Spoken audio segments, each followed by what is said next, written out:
Les amis, comme vous le savez, comme son nom l'indique, l'artiste, il a souhaité donner son sens à Marwa Loud.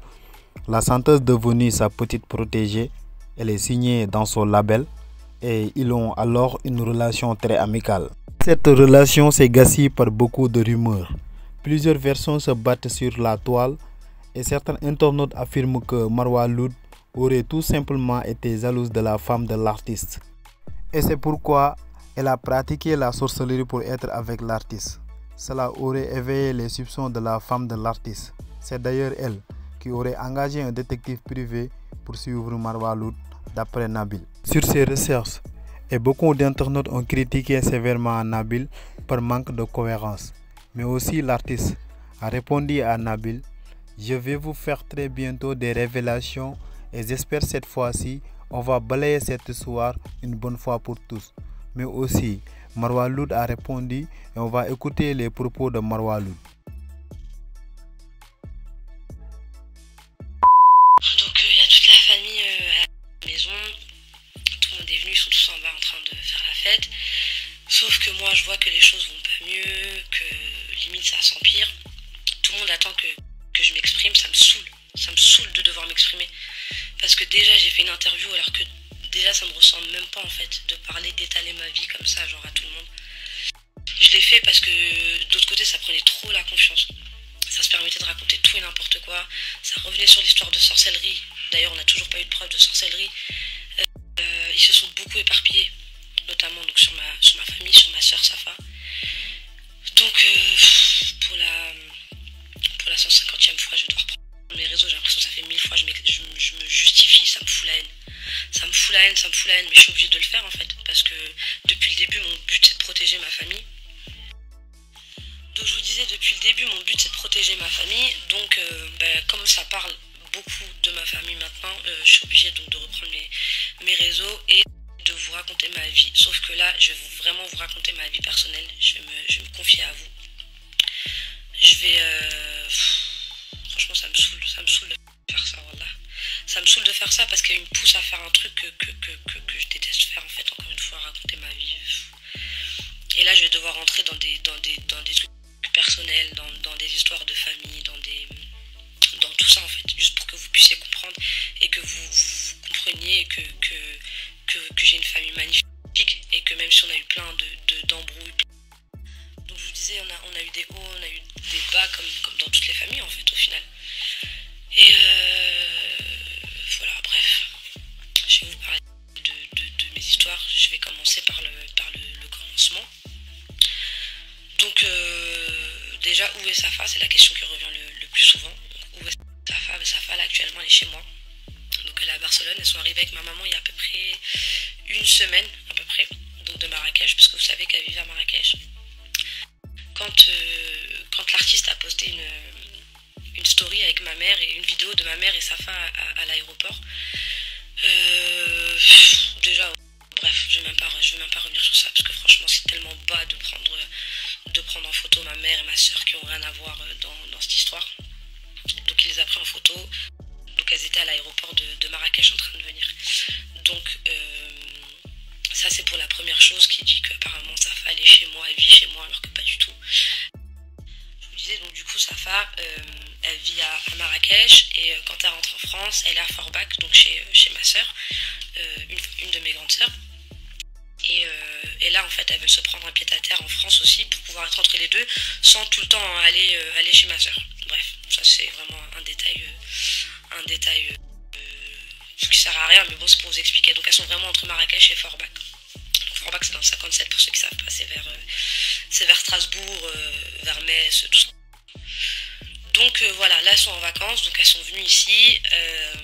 Donc là il y a l'anniversaire de ma maman, elles vont encore rester quelques temps. Enfin bref, de toute façon elles sont chez moi, normal en fait, c'est la MIF, donc ça il n'y a pas de problème.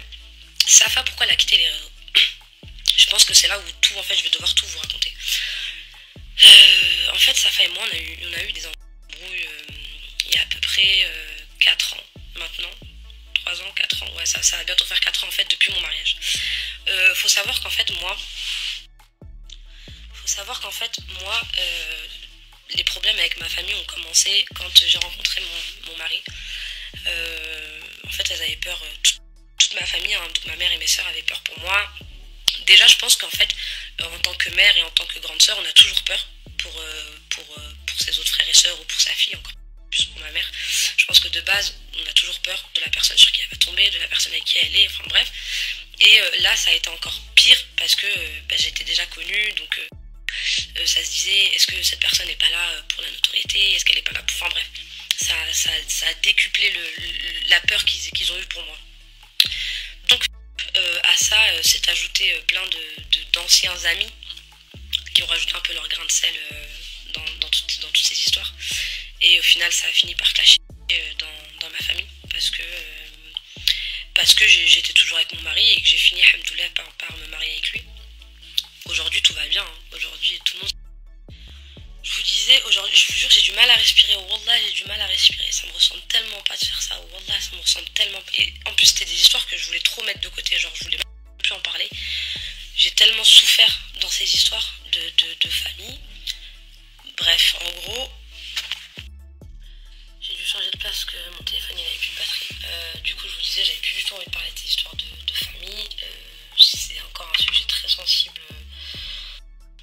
chez moi parce que j'ai beaucoup souffert, comme je vous ai dit, de cette période. Mais bon, alhamdoulilah, encore une fois, ça va très bien. Tout le monde s'entend bien aujourd'hui, donc tant mieux, mais c'était des moments très très difficiles. Et pour moi, et je pense aussi pour ma famille. Mais enfin bref, c'était dur pour tout le monde. Mais du coup, les tensions sont arrivées donc à ce moment-là. Toutes mes sœurs et ma maman donc étaient contre cette union. Et au début, Safa était... elle kiffait son beau-frère, je veux dire mon beau-frère. Elle kiffait mon mari, tout se passait bien et tout. Sauf qu'à partir du moment où je suis mariée, ça a changé quand même du côté de Saf. Parce que je pense, j'ai compris par le temps je vous disais, j'ai compris avec le temps, mais sur le moment, je comprenais pas du tout, mais avec le temps, j'ai compris que c'était parce que le mariage, vraiment, donc le jour du mariage, c'était officiel, ça a signé pour elle comme la fin d'une relation sœur, enfin, vous savez tous comment on était, Safa et moi, tout le temps ensemble, 24/24, on était tous ensemble. Donc je pense que pour elle, elle s'est dit, ça y est, en fait, j'ai perdu ma sœur. Donc, ça a commencé à vraiment se barrer en cacahuète. J'ai eu le droit à tout en vrai, hein, des fausses, enfin des mensonges, des faux trucs, bref, ça c'est pas important de rentrer dans les détails, ce qu'il faut que vous sachiez, c'est que ça fait moi on a arrêté de se parler par rapport à plein de trucs qui ont été faits dans le but qu'on se sépare en fait, mon mari et moi. Donc on a arrêté de se parler, enfin j'ai arrêté de parler avec toute ma famille, à part ma maman bien sûr, puisque ma maman c'est ma maman. Je vous disais parce que ma maman c'est ma maman et qu'elle j'ai toujours compris, parce que comme je dis, je suis sa fille. Donc elle a le droit à une peur illimitée en fait pour sa fille. Donc ma maman, j'ai toujours été en contact avec elle, mais c'est vrai que mes sœurs, j'ai coupé les ponts pendant plusieurs mois, même voire années. Safa et moi on s'est pas parlé pendant 2 ans. Enfin, on s'est pas parlé pendant 1 an. Après ça on s'est reparlé, donc elle était venue chez moi à Londres. Et après cette fois à Londres, on s'est de nouveau plus parlé. Parce que quand elle est venue chez moi, elle a pété un câble encore. Elle avait toujours pas digéré encore le mariage. Enfin, je pensais que c'était passé, mais c'était pas passé. Il s'est passé plein de trucs. Enfin bref, laisse tomber. Donc après ça, on s'est de nouveau plus parlé pendant 1 an. Donc en tout, ça faisait 2 ans. Pendant 2 ans, on s'est pas parlé. Pendant ces 2 années où on s'est pas parlé, Safa a rencontré des gens. Bon, moi j'étais pas au courant à ce moment-là, je l'ai appris seulement. Donc je vous disais, moi j'étais pas au courant, je l'ai appris une fois que j'ai reparlé Safa et qu'on s'est revu genre 2 ans après. Elle a rencontré plein de gens. Elle a pas forcément des bonnes personnes, donc elle a un peu. Enfin, déjà qu'elle a brillé sur moi, sur mon mari et moi. Ces personnes-là ont un peu rajouté de seum à son seum. Donc elle s'était mise en tête de faire de la musique. Ça m'a jamais dérangé que Safa fasse de la musique. J'en rigolais, hein, ça c'est vrai, honnêtement, j'en rigolais.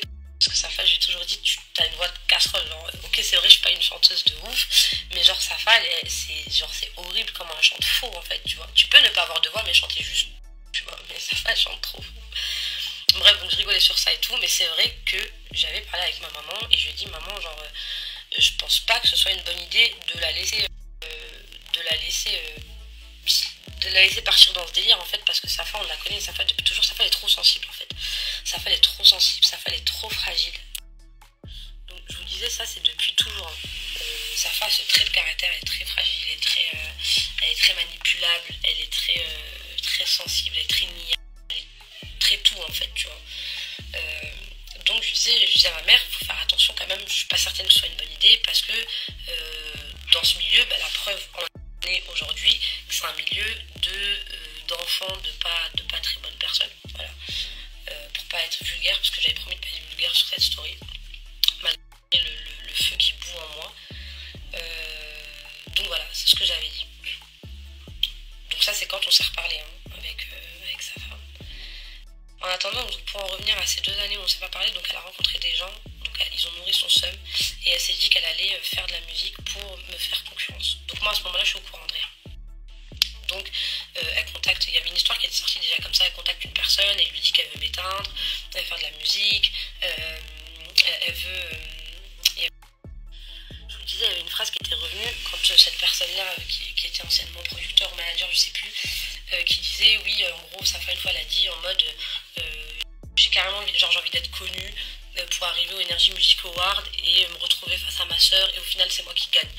Donc elle était vraiment matrixée à ce moment-là, elle était en N++ sur moi. Chose que j'ai eu du mal à accepter quand c'est sorti, je vous mens pas, je me suis dit putain mais genre c'est Safa quoi, Safa c'est mon bébé, ça a toujours été mon bébé en fait Safa, tu vois. Et c'est vrai que ça a été très dur pour moi même pas à accepter, à encaisser en fait. Et je me suis dit merde, enfin, pourquoi on en est arrivé là en fait, qu'est-ce qui nous a poussé à en arriver là. Donc c'était une interne remise en question et tout, mais bref, je passe cet épisode. Du coup donc pendant cette période donc il se passe ça, et elle rencontre d'autres personnes, elle rencontre des... Donc elle rencontre un mec, et ce mec là en fait elle va tellement se sentir à ce moment là seule que elle va en faire son monde en fait de ce mec là. Et encore une fois moi je suis pas au courant à ce moment là enfin, de la vie de Safa tout court en fait, on se parle pas quoi.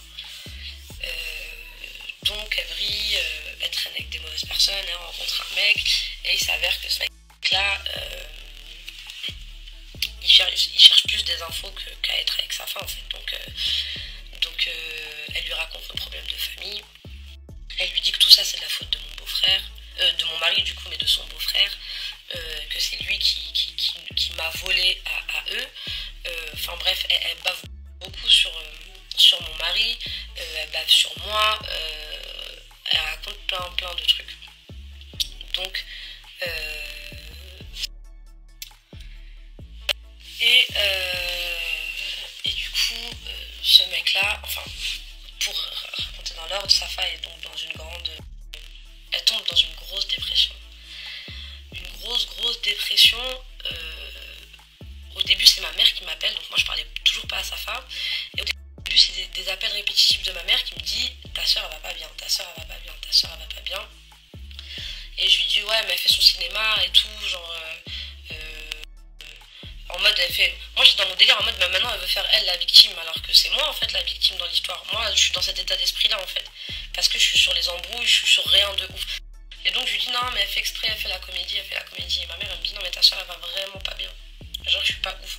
Et elle appelle toutes mes soeurs comme ça, et elle dit je vous le dis en fait, votre soeur ça va pas en fait, elle commence à débielle en fait.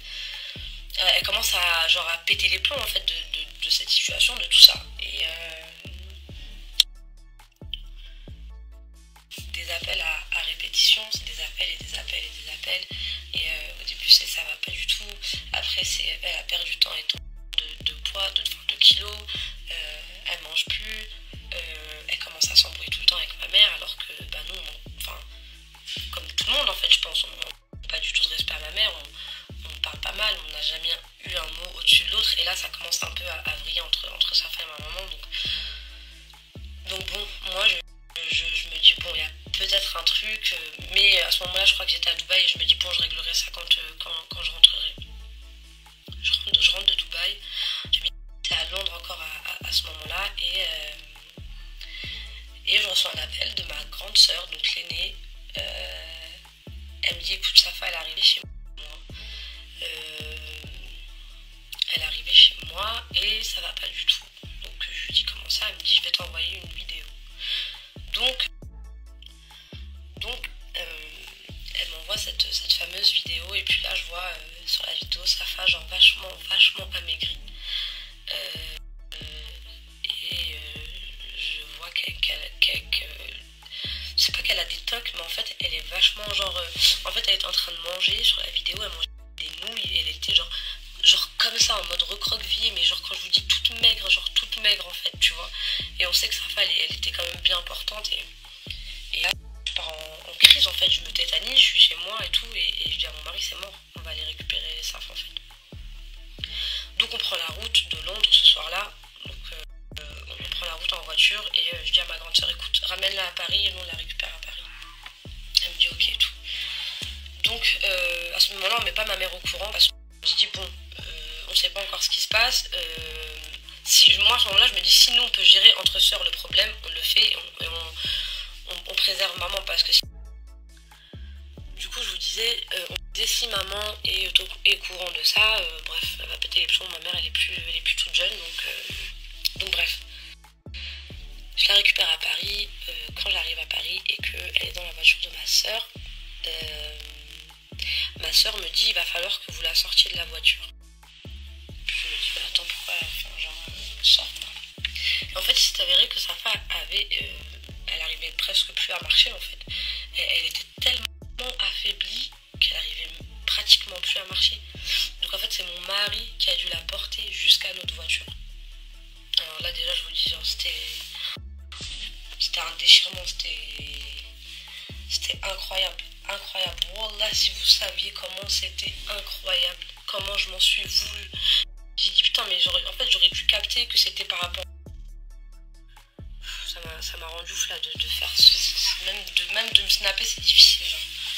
Du coup à ce moment là je me rends compte que je vais pas pouvoir y arriver toute seule. Je pense à la gérer en fait, à gérer sa dépression, et là j'appelle mes soeurs et je leur dis, va falloir le dire à maman, parce que je pense qu'elle va avoir aussi besoin de maman. Donc je prends un Airbnb sur Paris, et tout le monde vient sur Paris, toute ma famille. Donc là on est autour de ça. On l'accompagne, on fait tout en fait, on fait tout pour qu'elle aille bien. Au début on voit pas beaucoup de résultats, et Esther, et elle nous reproche énormément de choses à chaque fois, et pourquoi toi ça, et pourquoi toi ça, et même à ma mère, et pourquoi toi ça, et pourquoi toi ça. Ça a été très très très très difficile pour tout le monde, et donc en fait Safa, pour en revenir aussi aux réseaux sociaux, c'est elle qui a décidé d'arrêter les réseaux. Je vous disais, elle a décidé d'arrêter les réseaux sociaux quand ça commençait à pas aller. En fait, ma mère m'a dit, un jour elle a fait une crise, elle a dit, même ce téléphone et tout, en mode, genre je veux même plus tout ça en fait, tu vois. Parce que pour elle c'était aussi la musique, mon entourage du coup, mon nouvel entourage dans la musique, qui a fait en sorte qu'on se sépare elle et moi, qu'on s'embrouille. Elle voulait plus aucun lien avec ça. Donc elle a coupé tous ses réseaux. Mais ma mère et mes soeurs avaient même pas le droit de la filmer, genre, mais de leur téléphone à elle. Pendant qu'on se parlait pas, elle et moi, genre même elle entre elles, elle les laissait pas la filmer. Donc après, donc il y a eu, donc je vous ai dit, la dépression, le passage où on est à Paris. Donc là vous pensez bien qu'elle est non plus pas sur les réseaux, enfin elle n'a pas envie d'être sur les réseaux. Donc c'était très dur, c'était très dur. Et on a eu je vous disais, ça fait maintenant 2 ans et demi qu'on est en combat, en gros combat contre la dépression de Safa. Alhamdoulilah, aujourd'hui ça va beaucoup mieux, ça va vraiment beaucoup mieux. Et en fait elle va bien, elle a repris du poids, elle a même repris beaucoup de poids. Alhamdoulilah. Par contre ça lui a laissé encore un peu de séquelles pour l'instant. Par exemple elle a peur de se retrouver avec du monde. Genre dans un anniversaire par exemple, où il y a beaucoup de monde, c'est impossible.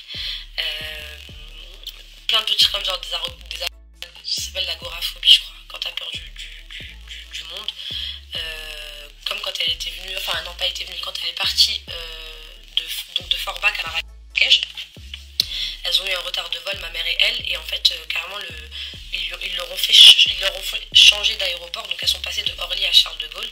Donc je vous disais, l'aéroport a pris donc à charge le déplacement, et donc elles ont dû prendre un car en fait avec tous les passagers du même vol, et il y avait du monde. Et Safa, elle a commencé à faire une crise d'angoisse. Donc ma mère m'a appelé, elle m'a dit écoute, parce que je faisais toujours, enfin pour ceux qui ont l'habitude de suivre mes stories, Safa elle a toujours fait des malaises vagales, donc elle s'évanouissait régulièrement. Et donc c'est souvent moi, c'est moi qui la gérais, qui savait gérer, qui savait la réveiller. Et donc du coup ma mère m'a appelé tout de suite, elle me dit écoute j'ai l'impression qu'elle va s'évanouir et tout, genre elle se sent pas bien, je fais quoi et tout. Et je lui dis passe-moi Safa, elle me passe Safa, et en fait Safa elle me dit non, j'ai pas envie de m'évanouir, j'ai envie de crier, en fait je me sens oppressée, j'ai envie de crier. Et enfin bref, c'est des phases comme ça qu'elle a encore, mais sinon elle va très très bien, très bien, alhamdoulilah. Comme on me force à le faire encore une fois, je vais quand même vous la montrer un petit peu tout à l'heure. Alors que vraiment elle ne veut plus être sur les réseaux, mais j'ai parlé avec elle tout à l'heure, je lui ai expliqué, elle m'a dit que ça la dérangeait pas. Donc comme je vous disais, Safa a accepté donc d'être sur ma story. Elle m'a dit que ça la dérangeait pas, elle s'est même fait toute belle pour l'occasion, pour son grand comeback dans mes stories. Bien évidemment ce ne sera pas tous les jours, hein, c'est vraiment ce soir pour vous le montrer. Ce que je retiens de ça, c'est que l'être humain, encore une fois, et c'est même plus mauvais, hein, là j'ai plus les mots pour ça, inventer des histoires de viol, déjà tout court, c'est un truc de ouf. Dire que j'ai fait violer ma soeur, je sais pas si vous vous rendez compte du truc, wallah, je sais pas si vous vous rendez compte du truc. Et pour ceux qui nous connaissent, qui ont l'habitude de nous suivre depuis le début, je parle même depuis Athée une grosse folle, la page que je tenais quand j'étais petite, Safa et moi, on est comme des jumelles en fait, vraiment, wallah. Et pour le peu de personnes qui l'ont pensé, mais il y en a quand même qui l'ont pensé, de penser que j'ai pu faire ça à ma soeur, que c'est genre on est dans une autre dimension. Wallah, c'est l'histoire d'un autre truc, tu vois. Et imaginez juste une seconde si ma soeur, que Dieu l'en préserve, elle s'était réellement fait violer. Est-ce que ça se fait de parler de ça publiquement?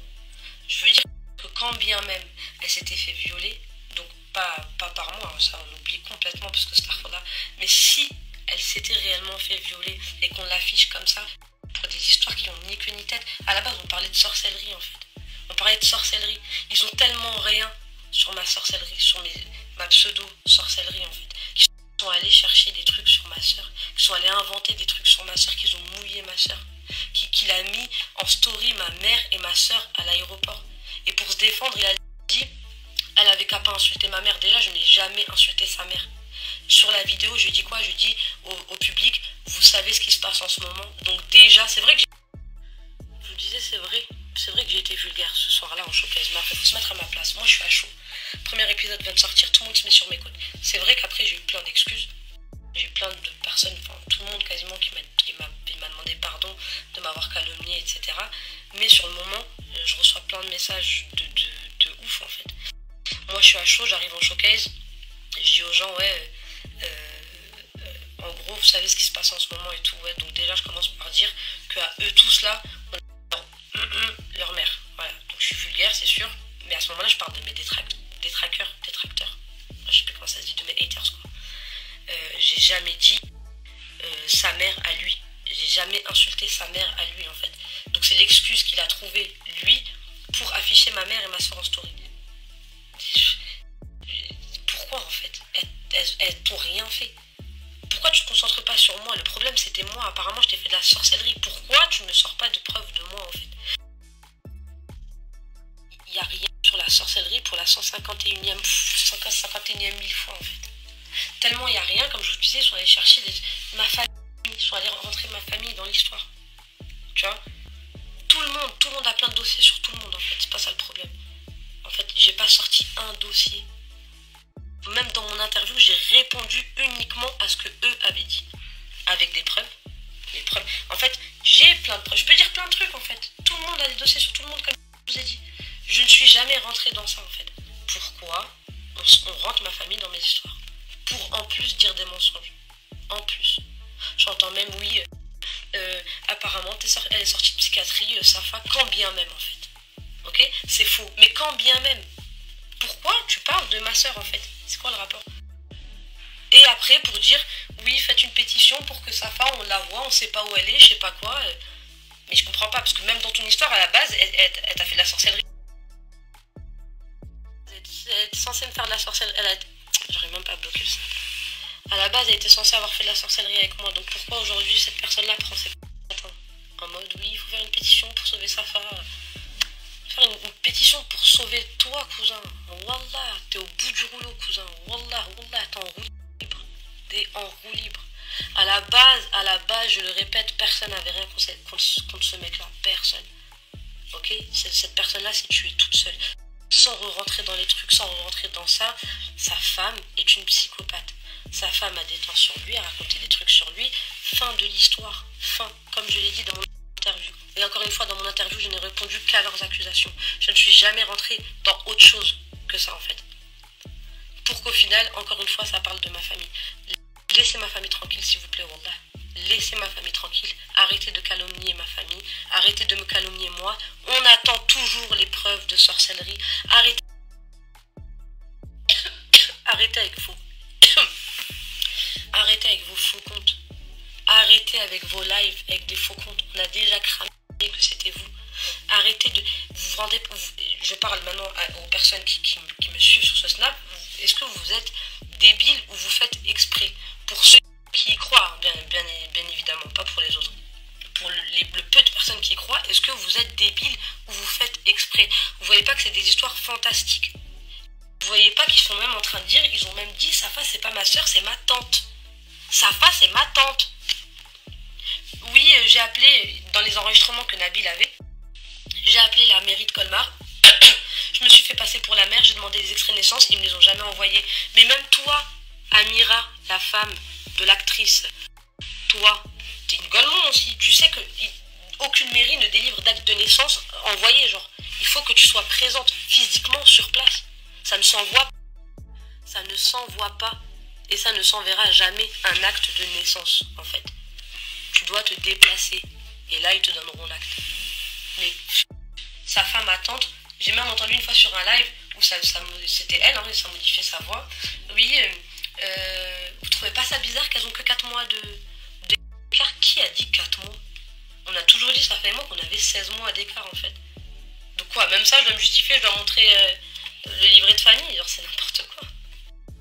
On a toujours dit, ça fait moi, on a 16 mois, c'est vrai qu'on a 16 mois, mais Safa c'est ma tante, ils ont dit. Vous savez que même si on avait voulu mentir et que si Safa c'était pas ma soeur, on n'aurait pas dit 4 mois de différence, on n'est pas des golemons quand même en fait. Genre même ça, c'est n'importe quoi. C'est vraiment nous prendre pour des débiles. Donc s'il vous plaît, je fais passer un message. Arrêtez tout ça, ça y est, ça sert à rien. C'est nul. Vous n'avez pas réussi à prouver que j'ai fait de la sorcellerie. Vous voulez vous rabattre sur d'autres personnes. De toute façon, Arpi, déjà, il se chargera de vous. Déjà, alors... Là, je suis en train de dire ça gentiment. Je n'ai jamais déri sur quelqu'un, j'ai jamais souhaité de mal à quelqu'un, même eux, que j'insulte à longueur de journée pourtant. Mais je leur ai jamais souhaité de mal. Parce que Dieu, il est grand. Et vous pouvez me dire ce que vous voulez. Oui, tu fais de la musique, c'est haram et tu parles de Dieu. Oui, je fais de la musique, c'est haram et je parle de Dieu. Et tout le monde fait des péchés et tout le monde essaye de gérer son dîne et tout le monde essaye de gérer sa foi. Ok? Donc oui, je fais de la musique et oui, je parle de Dieu et oui, je crois en Dieu et oui, j'essaye d'être la meilleure musulmane possible. Maintenant, en tout cas, je n'ai jamais déri sur personne. Je leur ai même jamais souhaité de mal. S'il vous plaît, sortez-nous les preuves de sorcellerie ou fermez vos gueules à tout jamais, s'il vous plaît. Donc nous, on est toujours en position d'attente de vos preuves de sorcellerie, d'accord? En attendant, oubliez ma famille. Oubliez ma famille parce que si vous voulez qu'on rentre en guerre, wallah qu'on va rentrer en guerre. Et personne n'a envie de cette guerre. Wallah que personne n'a envie de cette guerre. Parce que ça va tirer dans tous les sens. Je me ficha déjà, vous vous rendez pas compte comment je suis en train de m'afficher. Comment je suis en train de m'afficher déjà à lui donner le temps. T'as vu, déjà je lui donne du temps. Alors t'es éteint. Moi, il m'a jamais fait, frère. T'as vu? Même je reçois le peu de messages de ses fans, là, les comptes fans et tout. Oui, t'as fait, sans lui, t'aurais pas été là. Mais j'étais déjà là, en fait. J'étais déjà là. D'accord? Je suis arrivé, j'ai refusé 400K, 400 000 euros de chez Capitol, frère. Donc crois-moi que j'étais déjà là, en fait. Tu vois, pour qu'on me propose une somme pareille, j'étais déjà là. Je leur ai fait un honneur à lui et à mon producteur actuel encore, donc Monsieur R. À eux deux, c'est un honneur d'avoir signé chez eux. D'accord? Donc je ne dois rien à personne. Ok? Il m'a jamais écrit un texte, il m'a jamais rien écrit, il m'a jamais servi à rien, en fait. Ok? Donc, déjà, ça fallait que je le rétablisse parce que vous aimez trop raconter. Je me cache. Ça sert à rien de m'énerver encore une fois pour eux, pour des vieux golemons. Bref, je voulais juste faire cette story pour vous raconter mon histoire, pour vous raconter les choses par lesquelles je suis passée, pour vous raconter ce milieu de merde, dans quoi il nous a emmenés, ce qu'il a fait dans ma famille, le bazar qu'il a foutu partout. Bien sûr, vous allez me dire de le quitter, mais vous savez très bien que c'est pas comme ça, parce que déjà, la musique c'est une passion. Voilà pourquoi c'est haram dans notre religion de suivre ses passions. D'accord? La musique, ça coule dans mes veines, starfallah. Mais en dehors de ça, donc il y a la musique, il y a l'argent, on va pas se mentir en fait. Aujourd'hui, je vis, alhamdoulilah, très bien. Vous savez tous, comme j'ai toujours dit, il n'y avait pas d'argent. Donc vous pensez bien que si je touche un peu d'argent, alhamdoulilah, j'ai pas envie de m'en passer tout de suite de cet argent en fait. Donc il y a ça, il y a ça, il y a ça, il y a ça, il y a ça. Mais au final, ça reste quand même un milieu de merde. Ça reste un milieu où je suis en train de me justifier face à mon téléphone. Je suis même pas en train de voir les gens. Je me justifie parce qu'un vieux trou du cul. Et pour ceux qui me disent, oui, Nabil, c'est lui qui a dit ça dans les vocaux, pourquoi tu parles de l'autre, je sais pas quoi. En fait, Nabil, ce que vous comprenez pas, c'est que Nabil, quand il est venu me voir, il m'a tout raconté. Quand je lui ai montré les preuves, je lui ai montré les vidéos de Safa, quand elle allait pas bien, quand on a pris le Airbnb, quand on était en famille, etc., etc., je lui ai tout montré. Quand il a tout vu, donc toutes les preuves de tout, de l'histoire de Safa, de tout, il m'a demandé pardon. Il m'a dit, excuse-moi, à toi, à Safa, à ta mère, à ta famille, parce que Wallah, l'autre, je te mens pas, je lui ai rapporté ce qu'on m'avait dit. Donc moi, j'étais déjà au courant, en fait. Donc pourquoi j'en veux pas? Parce que déjà, il m'avait mise au courant, il m'a demandé pardon, et surtout que lui, il les a pas divulgués, en fait, ça. Tu vois? Il les a pas divulgués, il avait pas de preuve, de toute façon, de ça. Tu vois? Celui qui a divulgué ça et qui a calomnié ma soeur, c'est l'autre, c'est pas Nabil, en fait. Donc pour ceux qui me disent, oui, Nabil, c'est l'autre qui a mis tout ça aux yeux de tout le monde, en fait. C'est ça que je veux vous dire. Ça, en fait, t'as vu, c'est tout ça qui me rend ouf. De toute façon, ces personnes-là, nous, on le sait déjà, en fait. Elles ont pas le cœur, elles sont mauvaises. Elles sont... Même Mystery, aujourd'hui, il a pris mes pattes. Comme j'ai dit, franchement, merci beaucoup. Wallah, vous savez pas comment ça m'a réchauffé le cœur, en fait. Au final, je l'ai eu au téléphone et il me disait ce qui me rend fou. T'as vu, il m'a dit, non, on était déjà au courant de cette histoire de sorcellerie de merde. Ça fait 1000 ans qu'il bassine tout le monde avec ça. Donc nous, en interne, on savait déjà tout ça. Il a dit, mais t'as vu, ce qui m'énerve, Wallah, c'est la balle perdue pour ta soeur. En fait, qui fait ça? Qui fait ça, en fait? Même lui me disait, Wallah, c'est pas un homme, en fait. Les hommes ne font pas ça, frère. Wallah, tu peux pas faire ça. Tu calomnies. Déjà, Starfallah, t'es en train de calomnier, tu mens. Dans tout ce que tu dis, tu mens. Tu mens, tu vois. Et en plus de ça, quand bien même c'était vrai, t'as vu, pourquoi t'affiches ça? Pourquoi? Vous vous rendez compte pas, les gens, en fait, Wallah. Est-ce que vous vous rendez compte de la personne que c'est? Des personnes qu'ils sont, en fait. Parce que j'ai l'impression que je suis dans un monde parallèle, en fait. J'ai l'impression... Dans ces détails, dans ces trucs, voilà. Je vous ai dit ce qui s'était passé. Je me suis hachem, je vous ai raconté mes histoires de famille, je vous ai raconté les histoires de Safa, voilà. Il fallait que je le fasse, tout le monde demandait à ce que je le fasse, voilà, c'est fait. Voilà. Je vous ai raconté l'histoire. Je vais vous montrer Safa, parce que ça aussi, vous voulez que je vous montre. Je vais vous la montrer, et vous allez voir comme elle est belle, vous allez voir comme elle est rayonnante, comment elle a pris du poids. Vous allez tout voir, Inch'Allah. Et voilà, en fait, c'est tout. C'est tout ce que j'avais à vous dire. Maintenant, je vais quand même essayer de profiter de l'anniversaire de ma maman et de profiter de mes oncles, de mes tantes, de mes amis qui sont là. Et voilà, en fait, tout simplement. Jamais comme tout le monde et force à nous. Voilà. Bon, bref les amis, c'était ça et beaucoup d'internautes ont réagi sur les séries de vidéos balancées par Nabil car il y a beaucoup d'incohérences comme ceci. Et tout le monde connaît les pratiques de Nabil. Il ment tout le temps pour obtenir ce qu'il veut, éthique zéro. Il a fait des accusations très graves est à la place de Marwa, accusé de complicité dans le viol présumé de sa sœur ou l'artiste. Il devrait porter plainte, mais aussi se constate que depuis que l'artiste a balancé les audios de Nabil, Marwa Loud est soudainement très bavard sur les réseaux sociaux et toujours pas de nouvelles sur sa sœur Safa pour démentir l'histoire de son viol organisé puis de sa mise sous tutelle forcée pour la faire taire. Ce qui est bizarre dans tout ça, Marwa savait depuis 2 mois que Nabil avait l'histoire de Safa. Pourquoi tu as fait l'interview avec Nabil? Pourquoi tu n'as pas porté plainte pour diffamation? Si cela était faux, c'est ça donc les amis. N'oubliez surtout pas de vous abonner, d'activer la cloche de notification pour ne pas louper aucune de nos prochaines vidéos.